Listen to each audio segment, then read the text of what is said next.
Hello and welcome along to another episode of our second stint from Rebuilding Scandinavia with Viborg from me, Daniel. It's part 11 today and we are back for transfer deadline day after a solid start to the top tier Superliga season. We've returned to the top flight, we're having a few frustrations, we're just not able to turn draws into wins.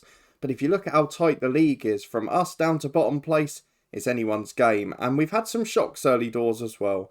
Randers running away at the top of the league, Brøndby and Copenhagen probably less surprising. But if you're looking forward to seeing what else happens as today, we get through deadline day and go away to Odense, who are joint bottom at the minute, then please do chuck a thumbs up on the video and subscribe down below for daily FM22 content. Please do check out the brand new experiment and top 3 episode from the weekend if you haven't already. They're both up in the eye above. There's also a link there to the latest season of our Hemmel Saved football podcast, which is back for the new season, and so much more up there and down in the description below. You can also support the show as a channel member by clicking the join button, but thank you as always for your incredible support as we get in to what I hope will be a relatively quiet transfer deadline day, because although we've got a few injuries and although we've had a bit of a frustrating start, I'm really happy with where we are in the grand scheme of things.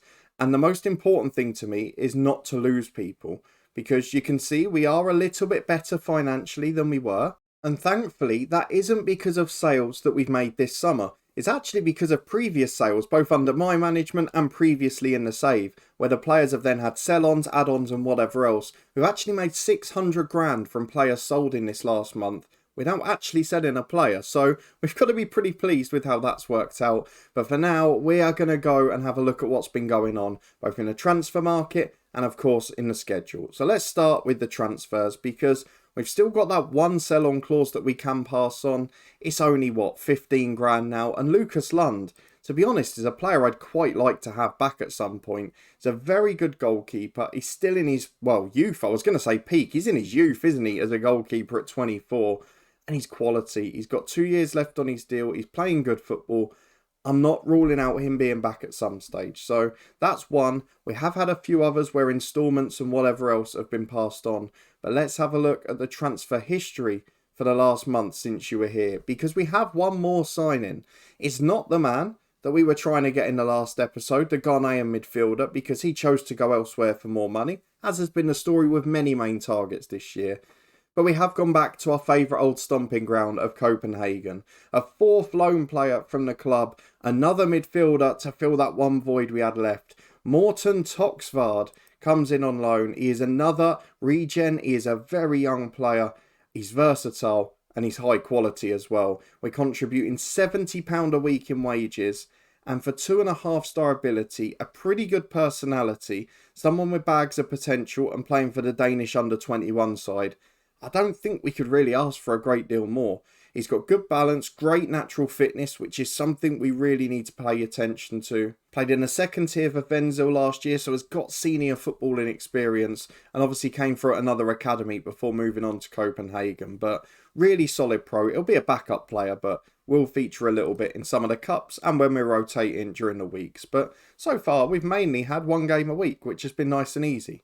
So let's have a look at the schedule and see what's been going on there. It's basically been the Desmond show, and it has been a little bit of late heartbreak in some games too, because if we start with the Brøndby one, of course one of the top sides, a team we shocked in the cup last year, but they were rotating after Champions League football. No such luck for us here. We lost 2-1, and to be fair, it was first half heartbreak. We were poor for half an hour, we got caught out with 10 minutes to go, then Harbo equalised, but on the stroke of half time we were pegged back. It's a bad time to concede, and ultimately we couldn't come back into the game. Gotta say though, we were pretty good defensively for the most part there. Then this month, not been the case at all. 2-2 draws galore. We start away at Midtjylland, which is a cracking result on paper. We went one up early through Daniel Thorsen, who was returning on the right wing, the summer signing. Tobias Beck got a late equaliser to get us what was a good point in the end. Before the same result at home to Silkeborg, not quite so much appreciated, but a similar pattern. We scored with Tobias Carlson after dominating for nearly an hour. We then conceded straight from the kickoff, Morten Berens making a howler. We then went 2-1 down with 15 to go before Joachim Rothman, from a rebound of his penalty, saved the day to get us a late point. Then a 3-1 win at home the following game as well. Rothman missed another penalty in this one, but he did score the opener in the first half before Harbo and Blaham, the youngster who we signed up front, managed to get us 2 more goals to make it a comfortable win. Then away to AAB last week, Scott Arfield was the man who thwarted us. How old must he be in 2024? He is 35 years of age now, still going strong, got them back on terms. It was the opposite of the other games basically. We conceded in the first 30 seconds, Rothman got a brace, then Arfield pegged us back. But overall, it's a decent start and it just shows how competitive this league is. So we've got to be pleased to be in 4th place. We are frustrated at the amount of draws, but there seems to be lots of draws in this league generally. You've got half the sides in the league that have drawn 3 or more of their games. When you consider they've only played 6, that's a pretty startling stat. So we're expecting it to be a quiet deadline day for us. We're expecting it to be a busy one for the league. You can see some of the players we're linked with. Sam Rogers on loan from Rosenborg, who an offer has already gone in for by the director of football. But he wouldn't play that much and he likes to dive into tackles, which isn't really my style. There's then a 34-year-old centre-half who definitely will not be coming into the football club. He's not very good at all and he's losing his agility fast.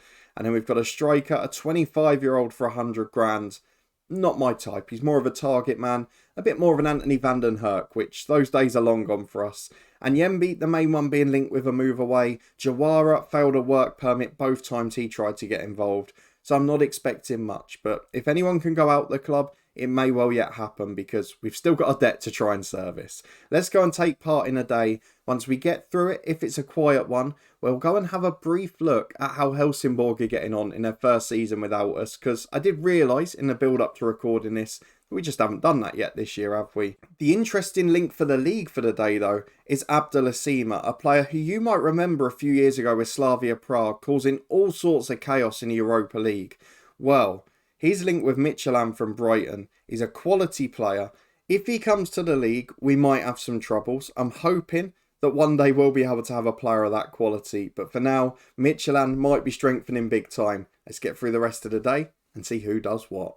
Well, 11 hours to go, and I mentioned that the director of football had already made a bid for Sam Rogers to centre-half. Well, he's the latest in a long string of experienced pros to reject us, and I don't blame him. It's the best option for everyone. We're getting a few agent offers, but not really for many experienced players, and the youngsters we're getting, not the same level as the ones we've got at the club. Fortuna Sittard, though, that's an interesting stomping ground if we can start to get players in from the Netherlands. We're going to answer the media in a minute, but just to show you, the finances in terms of transfer budget, we've got a tiny bit of wage available, 40 odd grand on a transfer budget, so there is room for manoeuvre if it's needed. There's no one really coming in. Rasmus Nielsen is a youngster going out of the club in January, and the squad itself is actually pretty strong now. If you put in the injured players as well, I think we're in the best shape we've been in a long time. But weirdly, other than Anyembi, nobody's wanted at the club, and his injury is probably going to thwart that move. I do want to have one last deadline day look at Justin Lundvik, because obviously he has been transfer listed by Strasbourg as soon as he joined, and he's now wanted by other clubs as well. I'm sure the wage issue will still be there. They only want 50% now. Oh, do I do it? I can afford that if I pay the last 10% in monthly fee. Oh, we could get Lundvik back. That changes our season massively. I'm dressed all smart for him, just so when he signs the contract, we can do the handshake and everything. Oh, this is a tough decision. The question is, and we have to be honest about this, if we're not bringing him back permanently, is he that much better than Harbo that he justifies the massive wage? Can't actually see Harbo on there for some reason. There he is. Bisgard Harbo. So Harbo actually is rated better in most areas by the director of football, or by the assistant, sorry. Assistant versus scout, isn't it? I know that it would be great. He's a brilliant player for them in real life. He was wonderful for us first season. And it would be a bit of a fairy tale story, a bit sentimental. But I don't think we can justify it. When Harbo's here, basically on peanuts, it doesn't strengthen the squad. It would stop Bernston getting the football he's been getting. I don't think we can do it. Because Harbo, he's not far behind.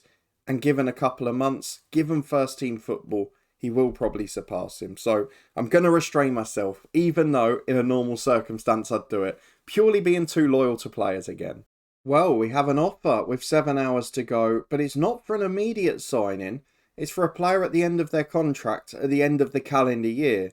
It is a player called Christian Onsrud, 3-star ability midfielder, looks fairly versatile from HamKam. Let's see what he's like. It's the Norwegian league, I believe, isn't it? He is a Norwegian. He's not bad, you know. He's good in a holding role centre mid, can cover left back. He's a pretty solid pro across the board. It's just whether we want another experienced one like that. When you consider the fact we've got Bonda, Groning's working towards the appearance record, how much would he play? Is he a big upgrade? I guess it will depend partly on what wage he's offered him, because we have still got loanees in that area. But for now, I'm not enamoured too much with him. The contract we still haven't seen, so we'll wait.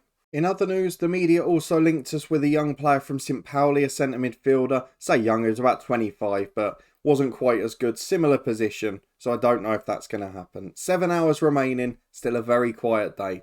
Well, now we have got a decision to make, because with 3 hours left, this guy has agreed a contract, but on £2,700 a week on a 1.5-year deal. I've got to show you what this means. Not joining us immediately, he would be the highest paid player at the club. And while he's a good player, he wouldn't be more than a squad player. He's not a regular set-in-stone starter, and at 30 he's going to decline. I can't do that. I can't do that deal. I'm going to cancel it. It's not going to happen. 3 hours to go. It gives the director of football a chance to find one more, though. Maybe the next one will be a gem. And my word, has he done that? This looks more like it. 27-year-old, unattached centre defender. 3.5-star ability, 4-star potential. Can cover at right back. I mean, I can see he's agreed to join further up as well. He must be good. Let's have a look at him. Oh, he is pretty good. Holding role, I mean, he's versatile. He's not the best on the ball, but he's a solid central defender. Has been playing for Esbjerg, came through at Brøndby, has played for other sides in the top tier. Basically spent his whole career playing in the top 2 divisions in this nation. Done really well in the second tier, not bad in the top division. I think we might have a signing on deadline day that's too good to refuse. So let's see what Jesper Fredberg has paid him. 1,600 a week. He'll be behind Hayden Carter. He'll be behind Carlson. He'll be behind Jensen. But 1,600 a week is a squad player wage. I cannot turn that deal down. Too good to refuse is excellent work from the director of football. There's a pleasant surprise to finish deadline day. And there is the confirmation. Even the fans are pretty happy with that one, and they don't get excited about anything. Putting him as a ball player, hopefully that half a star will then be worked on his passing. But for now, that is a really good addition to the squad, and an experienced addition as well. I'm starting to feel, if we go well here, maybe we can get in that top 4 or 5 and just get a little taster of European qualifiers next year. I want to make the top 6 split though, and that is starting to look more and more likely. Copenhagen have signed a 21-year-old today. How much have they paid for him? 5.25 million. My word, we're in very different ballparks, aren't we? I wouldn't say he's particularly spectacular though. Let's go ahead, 1 hour to go. There can't be anything else now. And there it is. Not much work in terms of outs this summer, but a big in on deadline day. Victor Tramberg joins our defensive line. And we've got a few months until the January window opens, and we'll probably let another one go then. But if we look at the Danish roundup, lots of big deals. Lots going out of Denmark, but also a few big youngsters coming in, as we saw a minute ago. The bank balance down a bit more from the signing, of course. And there is more news in terms of the media. They always want a headline, don't they? What we are going to do, though, before we head to Odense, which I think is later today, is we're just going to see how Helsingborg have got on without us, because they fell away initially after forcing us to resign last season. How have they been getting on in a full season without us? Because we were linked with one of their players, Almajed. No way. No way are they 13th. Oh my God. Look at the table. Look at that table. It's insane. 37 points down to 23. 14 points separating 15 of the 16 teams. Helsingborg are at threat of relegation a 1.5 years after we left them. Are you happy about forcing us to resign now? Did it really work out for you? How many players have they lost? Because they've still got Lingman, they've still got Hendrickson. I saw Jolson, the keeper. What on earth's happened to them? Transfers. They've lost not many from the first team. I wouldn't say many of those were in the first 11 at all. Seeger was a good player, but only just joined us when we left. Granaf was alright. Jovanovic was alright. There weren't superstars though. Anyone the end of the year before? Lost Netabai, we'd agreed that sale. Rios, we'd agreed that one. They've lost next to no one. They've signed a few players. They've spent a bit of cash. What on earth has happened to Helsingborg? They got to the final round of Europa Conference qualifying where they were put to the sword by Stuttgart. That's astonishing. How can you go from title winners and a side we left near the top to relegation fodder within a year? And they've got a good manager. His stats are really, really solid. His personality's good. I am flabbergasted by that. Somebody explain it in the comments. Somebody explain how they are 13th out of 16 when we left them in joint top spot last April. Madness. Absolute madness that. And they've got virtually the same squad.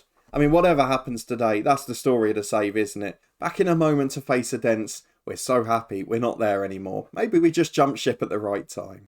Fitness test time, and Joachim Rothman has basically carried on where he left off. Despite missing 2 penalties last month, gets player of the month for the league. And we have got a few players just struggling to get by, but we have got a midweek cup game, so we've got to be a little bit more careful with the squad. It is a lower league side, so we'll rotate fully for that. Randers winning again, Copenhagen winning again, Brøndby pick up a point away to AGF. So the top half sides are just starting to pull away now. We've got to decide which pack we're going to be in. Are we going to pull into that top half or are we going to drift? Let's have a look at the lineup we've picked for today. We have got to make decisions. On the left wing for Tobias Beck, the right wing, Palmer even playing once a week is struggling for fitness. And then elsewhere, it's just about who we figure's best. And Yemby not back, so do we go for Denny as the backup right back or Hayden Carter out there again? Give me a minute to make those decisions and we'll be back to run through the team.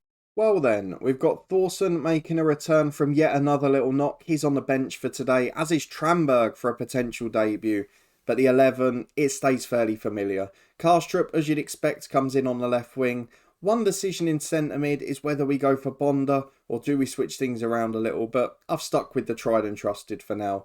It means a team of Behrens in goal. Carter covering at right back with Larison on the left. Jensen alongside Carlson at centre half. Witt, Harbo and Bonda the midfield 3. Palmer staying in for the first hour alongside Karstrup and Rothman in the front 3. How long before Rothman gets a big move? Signed a deal till 2026. He's got to get an offer. Surely someone comes in for him then.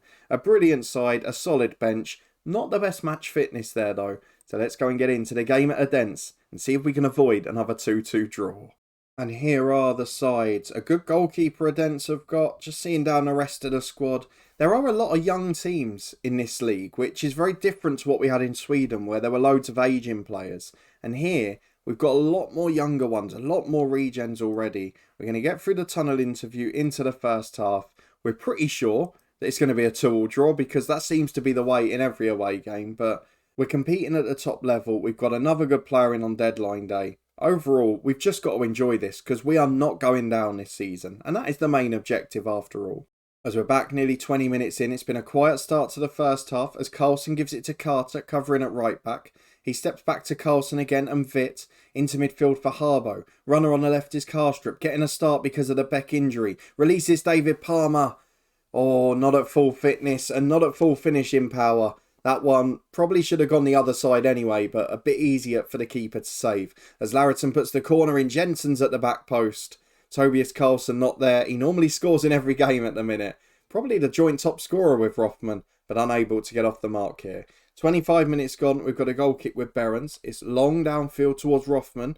Wins the header down for Bonda. Up to Rothman again. Has support, but just finds Bonda and Karstrup. Left side of the box.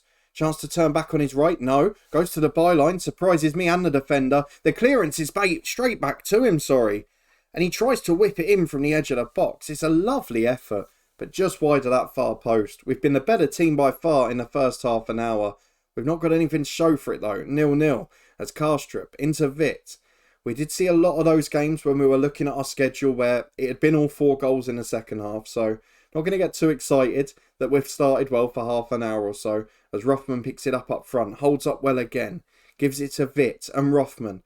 The voice just starting to crumble as Vic goes in behind to Karstrup. 1-on-1, forced wide. Cuts it back though, there's 2 in the middle. Palmer's 1. That's a stunning save. Good football, good goalkeeping. And a corner kick. Can we take advantage from it? Larridson with the outswinging delivery to the back post. Header from Carlson. Tipped wide on cue.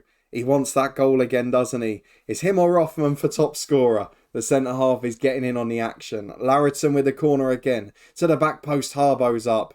But it's headed away from danger. 10 to the break, they've had no shot on target. But we've not been able to break the deadlock. And at half-time, that's exactly how it stays. Despite twice the expected goals, despite having so many chances, we've just not been able to put one away here.